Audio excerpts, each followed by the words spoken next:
انسان سے پہلے زمین پر جناتوں کی آبادی تھی۔ اللہ تعالیٰ نے فرمایا وَالْجَانَّ خَلَقْنَاهُ مِن قَبْلُ مِن نَارِ السَّمُومِ، ترجمہ، اور اس انسان سے پہلے ہم نے جنوں کو آگ کے شعلے سے بنایا تھا۔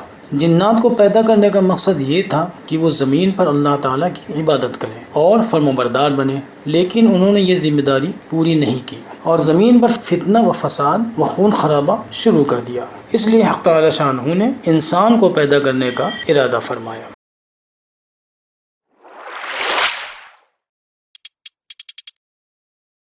انسانوں اور جناتوں دونوں کو پیدا کرنے کی وجہ قرآن شریف نے اس طرح بیان کی وَمَا خَلَقْتُ الْجِنَّ وَالْإِنسَ إِلَّا لِيَعْبُدُونَ، یعنی میں نے جناتوں اور انسانوں کو اس لیے پیدا کیا ہے کہ وہ صرف میری عبادت کریں۔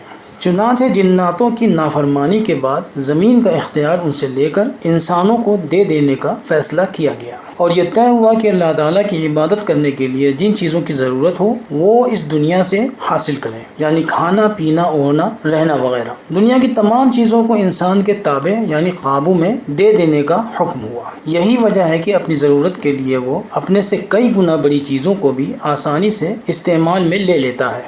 مثلا پہاڑوں میں سوراخ کر سکتا ہے، ہواؤں پر کمند ڈال سکتا ہے اور اپنی سواریوں کے ذریعے ان میں اڑ سکتا ہے، شیر جیسے جانور کو لگام دے سکتا ہے، انہیں سرکس وغیرہ میں نچا سکتا ہے، اور سمندر کو چیر کر اپنے لیے راستہ بنا سکتا ہے۔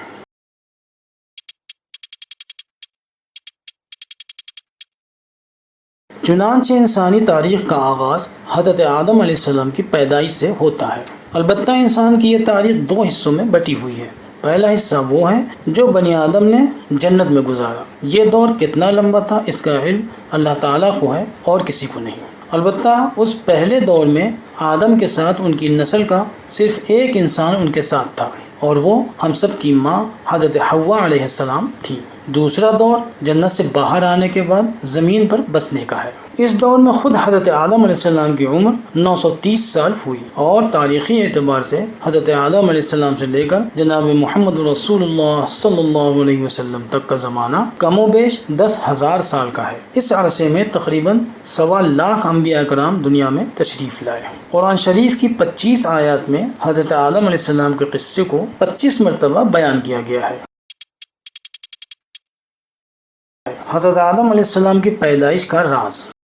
قرآن شریف نے انسان کو پیدا کرنے کا مقصد بہت وضاحت سے بیان کیا ہے۔ تفصیل اپنے حوالے کے ساتھ آگے آ رہی ہے۔ مختصراً یہ کہ اللہ تعالیٰ کو انسان سے زمین پر خلافت الہی کا کام لینا تھا، اس طرح کہ وہ اپنے اختیار کا مالک ہوگا اور اللہ تعالیٰ کے حکم پر چلے گا۔ اس وجہ سے اسے حق ہوگا کہ زمین کی چیزوں کو جس طرح چاہے استعمال کرے، گویا وہ زمین پر اللہ تعالیٰ کی قدرت اور اختیار کا مظہر ہوگا۔ یعنی اول تو انسان کا وجود ہی حق تعالیٰ کی شان کو ظاہر کرے گا، اس کے علاوہ انسان کے کام سے اس کے مالک کی پہچان ہوگی، مگر یہ کہ انسان اپنے رب کے احکام کو مانے اور اس پر عمل کرے۔ آدم کے لیے بندے کا لفظ،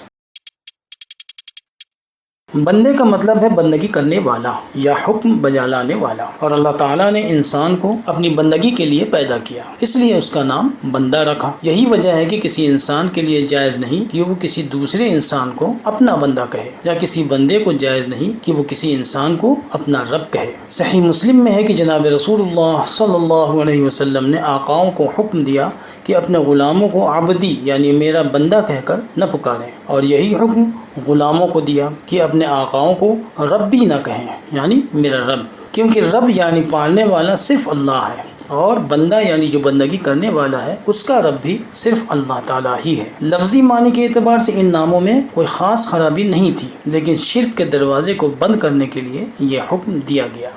آدم کی پیدائش۔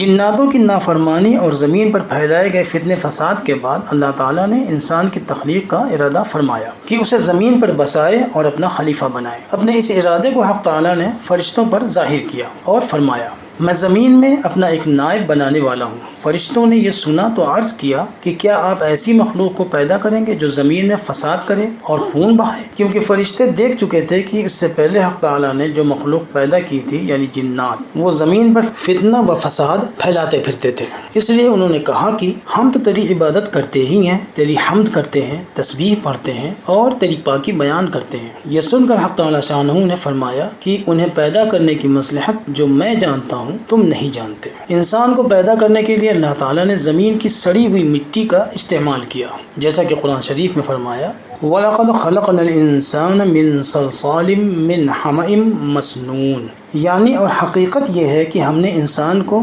بجتی ہوئی مٹی سے پیدا کیا جو سڑے ہوئے گارے سے تھی۔ اور حضرت عائشہ صدیقہ رضی اللہ عنہا سے ایک حدیث مروی ہے جس میں نبی کریم صلی اللہ علیہ وسلم نے فرمایا، جس کا مفہوم یہ ہے کہ فرشتے نور سے پیدا کیے گئے ہیں اور جنوں کو آگ سے پیدا کیا گیا ہے، اور آدم علیہ السلام کی پیدائش کا وصف تمہیں بتا دیا گیا ہے، یعنی وہ مٹی سے بنے ہیں۔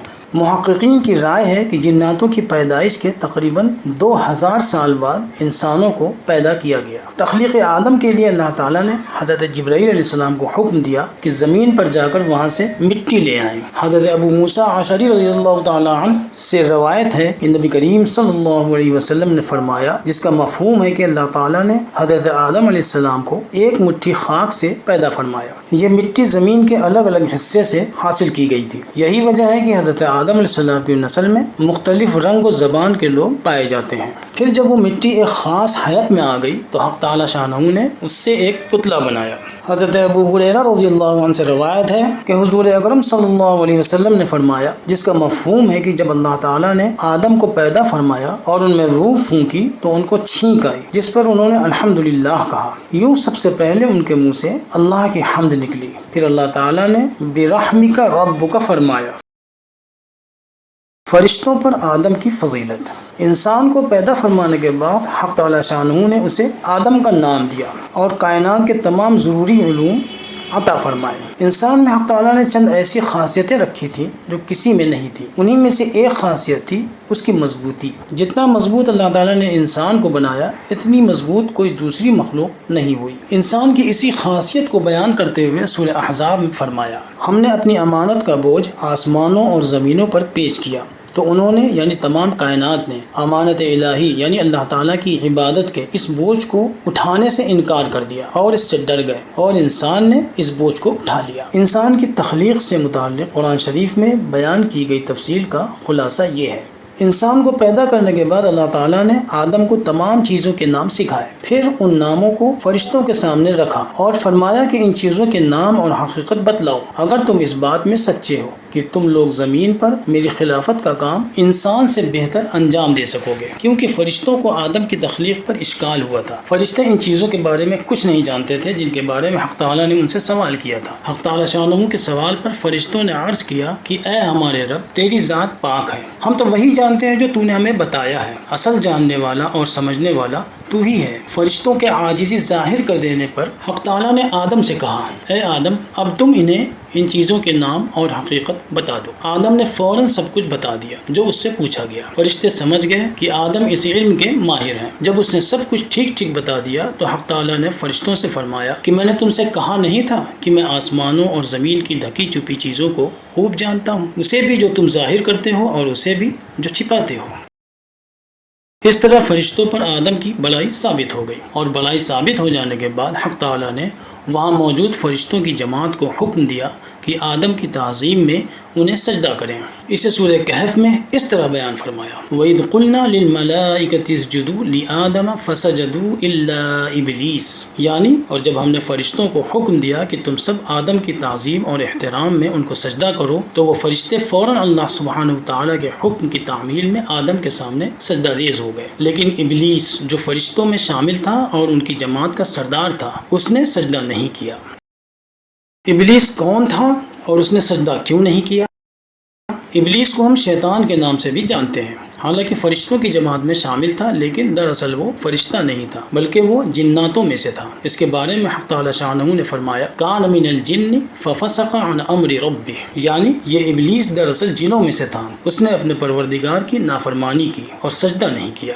اس کے سجدہ نہ کرنے پر اللہ تعالیٰ نے اس سے پوچھا، ما منعک الا تسجد اذا امرتک قال انا خیر منہ خلقتنی من نار وخلقتہ من طین، یعنی تجھے آدم کو سجدہ کرنے سے کس چیز نے روکا کہ میں نے تجھے بھی حکم دیا تھا کہ سجدہ کر۔ سن کر ابلیس نے کہا کہ میں اس سے بہتر ہوں کیونکہ تو نے مجھے آگ سے بنایا ہے اور اسے مٹی سے۔ علامہ ابن کثیر رحمۃ اللہ علیہ فرماتے ہیں کہ مٹی کی خاصیت ہے نرم ہونا، مشقت اٹھانا، دوسروں کا بوجھ سہنا، چیزوں کو اگانا، بڑھانا، پرورش کرنا، اصلاح کرنا وغیرہ، یہ ساری کی ساری خاصیتیں انسان میں آئیں، اور آگ کی خاصیت ہے جلا دینا، بے چینی پھیلانا، پھونک دینا، یہ ساری چیزیں ابلیس میں آئیں۔ اسی وجہ سے ابلیس اپنے گناہ پر اڑ گیا، اور حضرت آدم علیہ السلام سے جب غلطی ہوئی تو انہوں نے فوراً اپنے گناہ کی معافی مانگ لی۔ یہ غلطی آگے آ رہی ہے۔ ابلیس نے ایسا اس لیے بھی کیا کیونکہ وہ گھمنڈی ہو گیا تھا۔ اس کے بارے میں حق تعالیٰ شانہ نے فرمایا، جب ہم نے فرشتوں اور ابلیس کو حکم دیا کہ وہ آدم کو سجدہ کریں تو وہ یعنی فرشتے سجدہ ریز ہو گئے، لیکن ابلیس نے انکار کر دیا اور تکبر کیا اور کافر ہو گیا، حالانکہ اپنے رب کی اس نافرمانی سے پہلے وہ فرشتوں کا سردار ہوا کرتا تھا۔ پھر کیوں اس سے ایسا گھناؤنا فعل سرزد ہوا؟ صاحب معارف القرآن نے اس کی 3 وجوہات لکھی ہیں۔ پہلی یہ کہ وہ گھمنڈی ہو گیا تھا جیسا کہ قرآن نے بتایا، دوسری یہ کہ وہ حب جاہ یعنی خود پسندی میں مبتلا ہو گیا تھا، اور تیسری وجہ یہ تھی کہ بعض اوقات گناہ کے اثر سے طاعت کی توفیق چھین لی جاتی ہے۔ اس کے ساتھ بھی وہی ہوا کہ اس سے توبہ کی توفیق چھین لی گئی۔ اس کی ناپاک حرکت پر حق تعالیٰ شانہ کا ارشاد ہوا، تو پھر تو جنت سے نکل جا، یہاں اکڑنے اور تکبر کرنے کا حق کسی کو نہیں، تو ذلیل اور کمینہ ہے۔ اپنے رب کے اس فیصلے کو سن کر بھی یہ نہیں ہوا کہ ابلیس نے معافی مانگ لی ہو، بلکہ وہ گھمنڈی ہو چکا تھا، اس لیے بولا، اچھا اگر ایسا ہی ہے کہ مجھے جنت سے نکلنا ہے تو مجھے اس دن تک کی مہلت دے جس دن سب اٹھائے جائیں گے، یعنی قیامت کے دن تک۔ اس کی بات پر حق تعالیٰ نے فرمایا کہ تجھے یہ مہلت دے دی گئی۔ سن کر ابلیس نے کہا، اس وجہ سے کہ مجھے آپ نے ایک تکوینی حکم کی وجہ سے کہ جس کا آپ کو پہلے سے علم تھا گمراہ کیا، تو اب میں بھی آدم کی اولاد کی طاق میں تیرے بتائے ہوئے سیدھے راستے پر بیٹھوں گا اور انہیں آگے پیچھے دائیں بائیں ہر طرف سے بہکاؤں گا تاکہ وہ تیری عبادت نہ کر سکے، اور انہیں سیدھے راستے سے ہٹانے کی پوری کوشش کروں گا، اور میں اس میں کامیاب رہوں گا، اور تو اپنے ان بندوں میں سے زیادہ تر کو شکر گزار نہ پائے گا۔ اس پر حق تعالیٰ شانہ نے ارشاد فرمایا، تو جنت سے رسوا اور ذلیل ہو کر نکل اور جو جی میں آئے کر، مجھے اس کی کچھ پرواہ نہیں کہ کون راہ راست پر رہتا ہے اور کون گمراہ۔ جو تیری باتوں میں آئے گا میں ان سے جہنم کو بھر دوں گا۔ شیطان نے رب ذوالجلال کے حضور یہ اقرار بھی کیا کہ صرف تیرے وہ چنے ہوئے بندے ہی میرے بہکانے میں نہیں آئیں گے جنہیں تو نے میرے اثر سے محفوظ کر دیا ہے، باقی انسان میرے ہی نقش قدم پر چلیں گے۔ اس کی بات پر حق تعالیٰ کا ارشاد ہوا کہ ہاں، یہ منتخب ہو جانا یہی ہے کہ وہ نیک عمل کریں گے اور پورے اطاعت گزار ہوں گے، یہی سیدھا راستہ ہے جو مجھ تک پہنچاتا ہے، یعنی میری فرما برداری، اور میرے مخلص بندوں پر تیرا کچھ زور نہیں چلے گا، جن کے لیے بڑے بڑے انعامات ہیں۔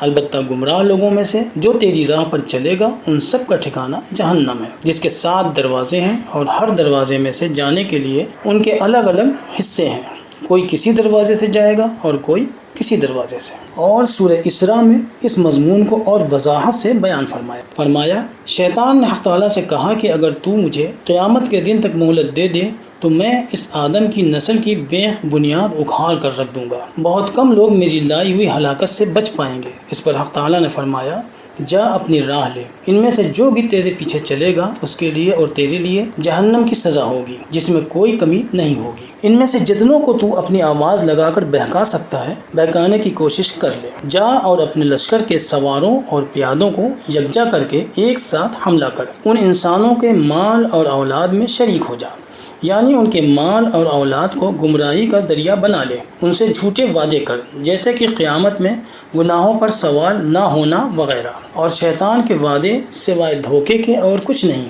کیونکہ وہ اپنے وعدے پورے نہیں کر سکتا۔ جو میرے سچے بندے ہیں ان پر تو قابو نہیں پا سکے گا، اور اے محمد صلی اللہ علیہ وسلم، اس کا قابو مخلصین پر کیسے چل سکتا ہے جبکہ آپ کا رب ان مخلصین کا کام بنانے والا کافی ہے، یعنی جو جیسا کرے گا ویسا بھرے گا۔ سب کے پاس اختیار ہے، چاہے تو جنت کا راستہ اختیار کر لے اور چاہے تو دوزخ کے راستے پر چل پڑے۔ اس طرح شیطان بارگاہ الہی سے دھتکار کر نکال دیا گیا اور حضرت آدم علیہ السلام جنت میں رہنے لگے۔ ایک عرصے تک آپ نے جنت میں تنہا زندگی گزاری، لیکن تمام نعمتوں کے بیچ آپ کو کسی چیز کی کمی محسوس ہوتی، اور اس کمی کا حق تعالیٰ شانہ کو علم تھا۔ چنانچہ اللہ تعالیٰ نے انہی کی پسلی سے حضرت حوا علیہ السلام کو پیدا فرما دیا۔ حضرت حوا علیہ السلام کے پیدائش کے متعلق جناب نبی کریم صلی اللہ علیہ وسلم نے فرمایا، عورتوں کے ساتھ نرمی اور خیرخواہی سے پیش آؤ، کیونکہ عورت کو پسلی سے پیدا کیا گیا ہے۔ اس حدیث سے یہ معلوم ہوا کہ حضرت حوا علیہ السلام پسلی سے پیدا کی گئی ہیں۔ اس کے بعد دونوں میاں بیوی کو حکم ہوا، اے آدم، تم اور تمہاری بیوی اطمینان سے جنت میں رہو، جس طرح چاہو جنت کی تمام نعمتوں سے فائدہ اٹھاؤ، لیکن ایک خاص درخت کے قریب نہ جانا۔ اگر تم اس کے پاس گئے یعنی اس کا پھل کھایا تو زیادتی کرنے والے ہو جاؤ گے۔ قرآن و حدیث میں کہیں بھی یہ نہیں بیان ہوا کہ وہ کون سا درخت تھا جس کا پھل کھانے سے انہیں منع کیا گیا تھا۔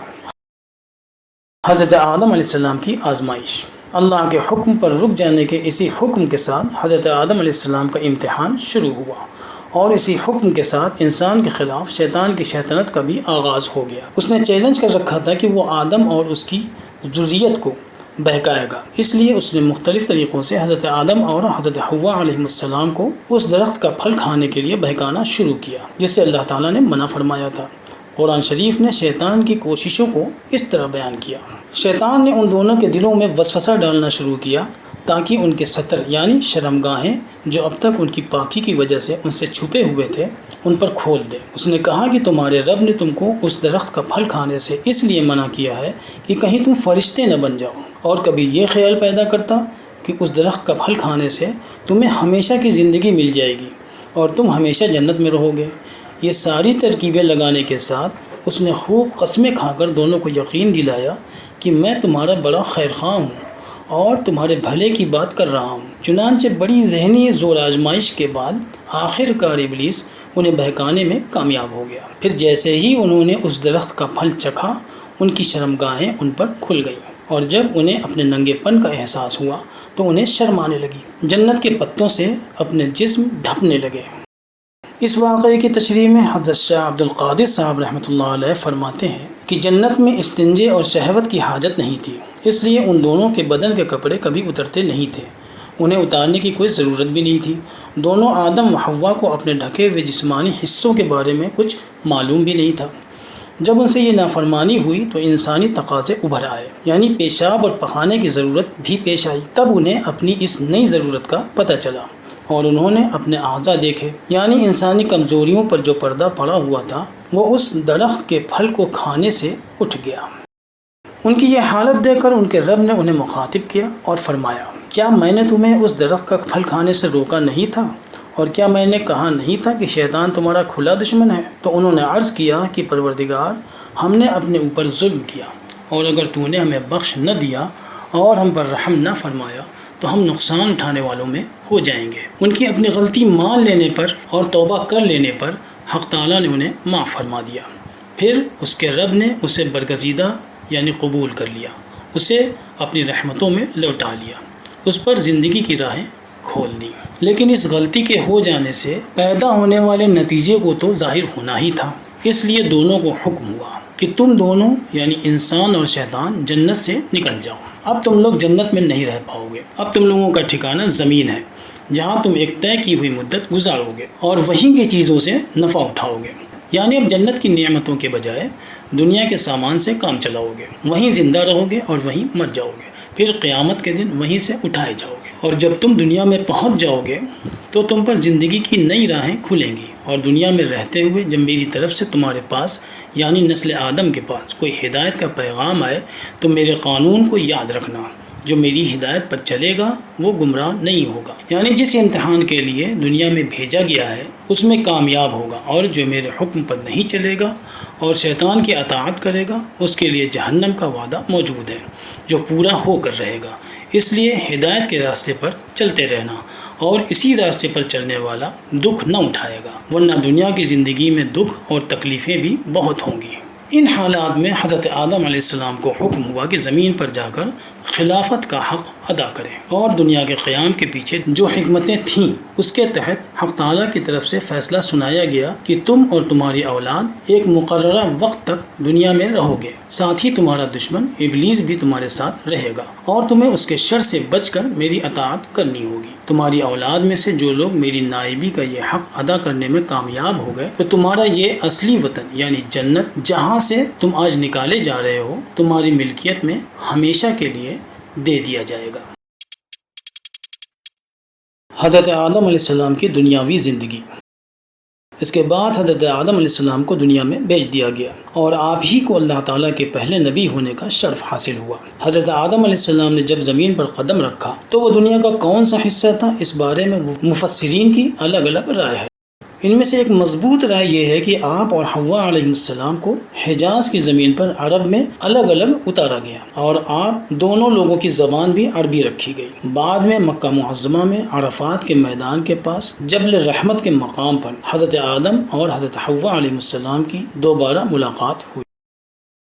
دنیا میں آپ کی عملی زندگی کے آغاز سے متعلق تاریخ ابن کثیر میں سدی کے حوالے سے سند کے ساتھ ایک روایت ملتی ہے جو حضرت عبداللہ ابن مسعود رضی اللہ عنہ اور بعض دوسرے صحابہ کرام رضوان اللہ علیہم اجمعین سے بھی منقول ہے، جس کا خلاصہ یہ ہے کہ شروع میں حضرت حوا علیہ السلام کے بطن سے روزانہ صبح و شام ایک ایک بچے پیدا ہوتے۔ حضرت آدم علیہ السلام کی شریعت کے مطابق سگے بھائی بہن وہ کہلاتے جو ایک ہی دن پیدا ہوئے ہیں، اس لیے ان میں جب شادی کا وقت آتا تو ایک دن کے پیدا ہونے والے لڑکے یا لڑکی کی شادی دوسرے کسی دن پیدا ہونے والے لڑکے یا لڑکی سے کر دی جاتی۔ حابیل اور قابیل۔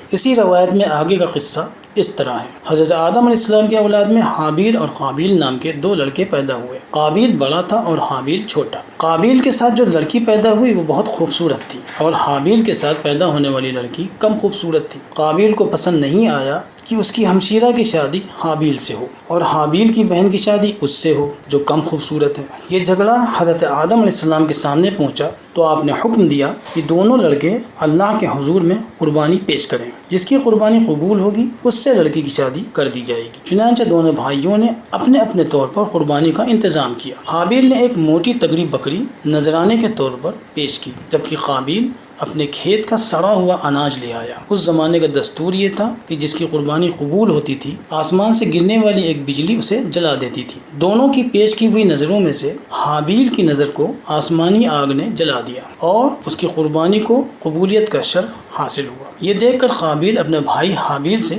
بری طرح جل گیا۔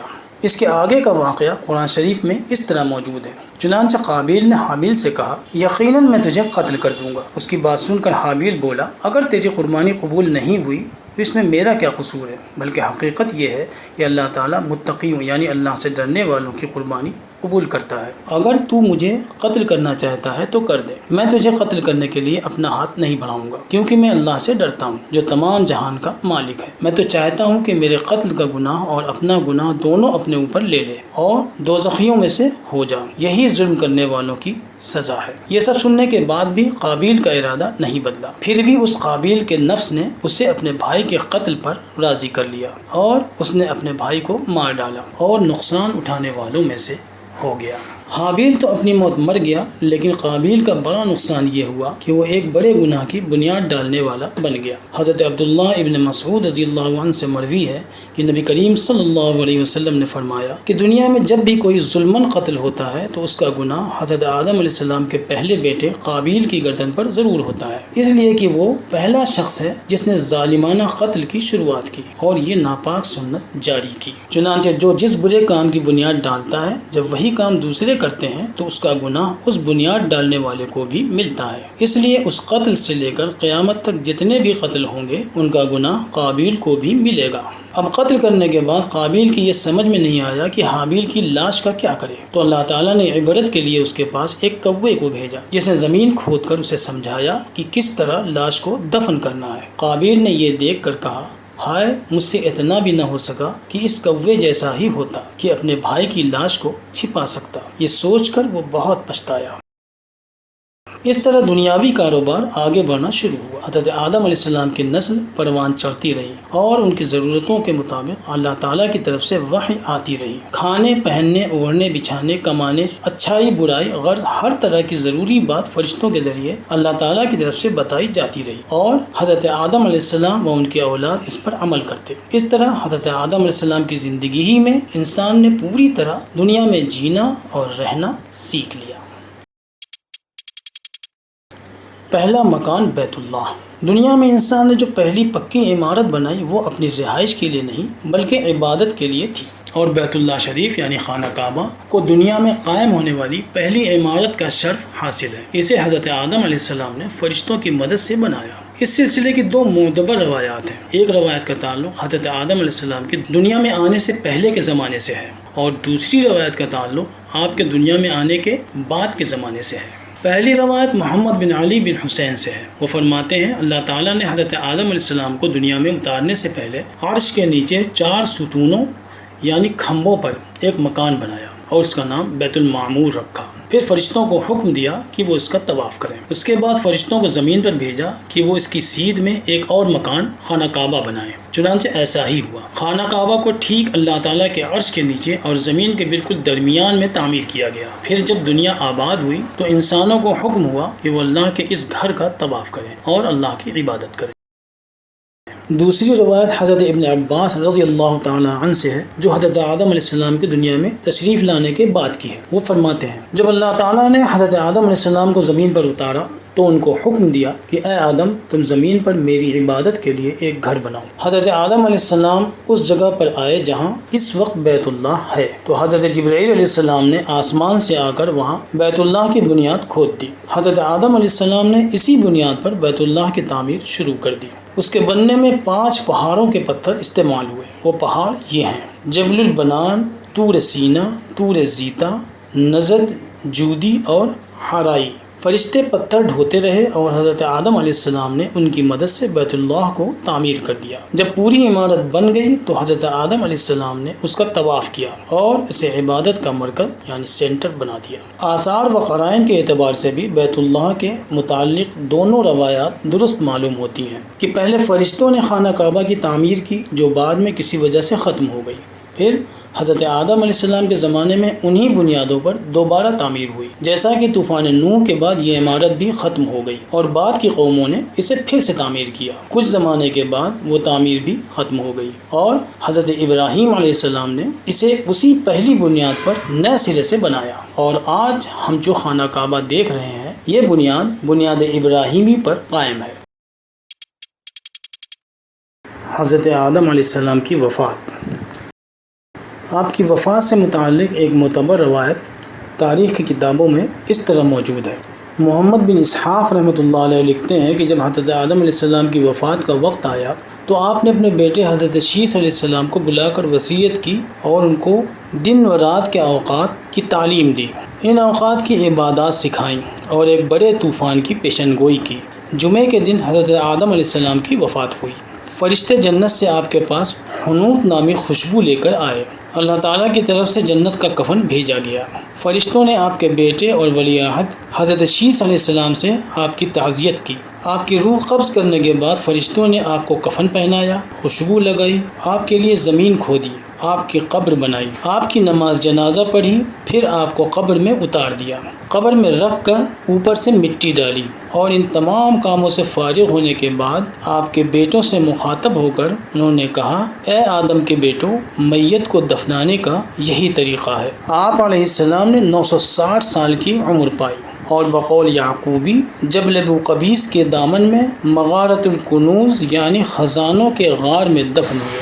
آپ کے یہاں ویسے تو لاتعداد اولاد ہوئیں لیکن 3 کو شہرت ملی۔ سب سے بڑا قابیل، اس سے چھوٹا حابیل اور اس سے چھوٹا شیث۔ شیث کو بعد میں حق تعالی شانہ نے اپنا نبی بنایا اور اسی سے نسل آدم آگے بڑھی۔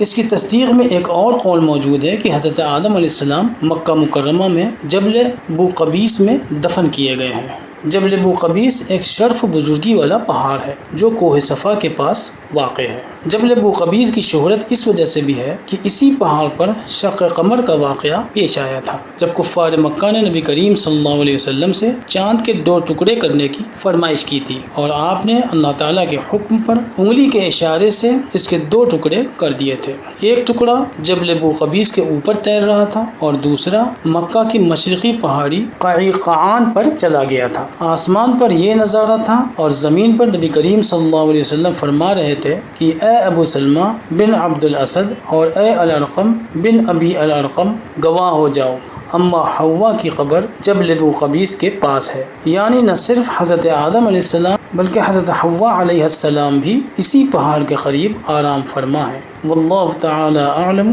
بالصواب۔ اللہ لا الہ الا هو الحی القیوم لا تأخذه سنة ولا نوم له ما في السماوات وما في الأرض